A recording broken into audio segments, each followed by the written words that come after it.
Welcome to Craft Stick Crafts. I'm Brad Griffith. We're going to show you a little project today. This is a bent framed picture frame.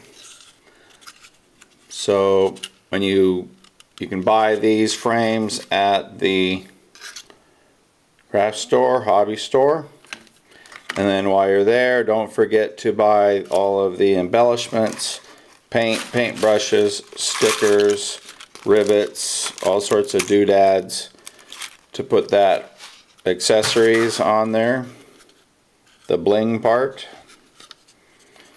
So what we do is we start out by buying your picture frame and then crop your picture to fit the frame,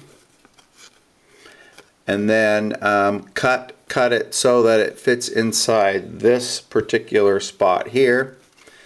And it's always easier to measure and crop before we bend it. So on my DVD and website you can find my how-to DVDs on the details, tips, tricks on craft stick bending, and that'll explain how to do the soaking. But what we do is after it's soaked, this particular one we wrapped around a peanut butter jar. So, and this one we've already soaked and bent and dried it and mounted the picture inside here. So that's where we ended up the cropping part. So it's wet, dry it off a little bit, put it on there, squeeze it around, then put some cardboard or paper on there so that holds it from snapping, crackling, and popping. Put that on there tight.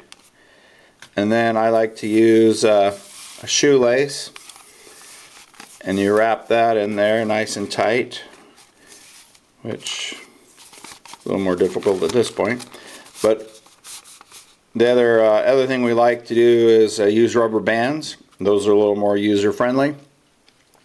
Once it's dry like that, sits there for about 2-3 hours, take the rubber bands or the shoelace off and expose the picture frame to the air, and or put it in front of a household fan.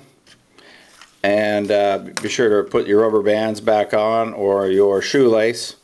It's not a very good example, but what happens is you take it off the paper or cardboard, you let some more air in there to dry. It'll dry a lot quicker, but you need to put the rubber bands or the shoelace back on so it holds it.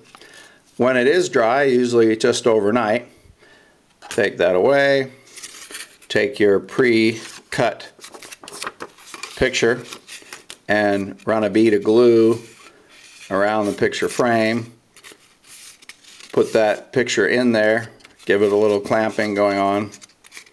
In the meantime, you want the picture frame to be held up somehow. This particular case we use tongue depressors. You could use popsicle sticks, or these are a craft stir stick. And you bend them around the lid. It's usually the same circumference of the frame, so everything fits together. You can use several different kinds of clamps, but we show those details on our DVD you can purchase. So once you get those dried and assembled, what we did here is we painted the inside of those sticks, then we glued them to the back side of the frame. That allowed us to see the color from the back. You can also on the back of the frame put another photo and enjoy it from both sides of the frame, and then also color, decorate, and embellish those things. So we have a lot to show. We're doing all sorts of things when you're at the craft store. Don't forget to buy your paint brushes, paints. We're bending all sorts of wood, pretty much any wood there that's thin at the craft store, we're bending it. And we'll show you how to do those things. Tilt, tilt. You've seen lots of bracelets online probably. Isn't that really cute and darling? Alright, here's some flowers, other things we're doing. You can find lots of videos more on craft stick crafts or craft stick bending, the website. Please enjoy and send us your project photos and we'll place them on our gallery. Thank you very much. Bye.